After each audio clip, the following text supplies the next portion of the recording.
21 years old. I'm tinambak. I'm kind person. And makikita mo sa akin, ay maldita daw ako. Lahat nagsasabi ng tao, ganyan daw yung ganyan daw yung expression ko. Minsan nasungit, minsan hindi. Depende sa mood. My favorite things to do is to banding my pamangkins and eating food, listening music, and I love sleeping. Dito ako sa labas ng bahay namin at pupunta tayo sa chapel para mag-walking. Walking, jogging as outdoor recreation activities is my choice. Firstly, this activity provides a convenient way to exercise and improve our physical health.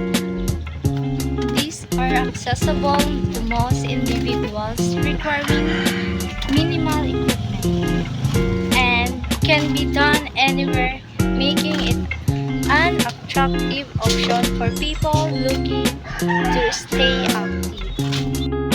Nag-offer din ito ng mental health benefits, spending time outdoors in nature to reduce stress, anxiety, and depression. The fresh air and scenery can help clear the mind and improve overall well-being. This activity allows for social interaction. Many people enjoy walking or jogging with friends, family, or in a group settings. Pwede naman na ikaw lang mag-isa para mas maganda talaga yung pag-ano mo.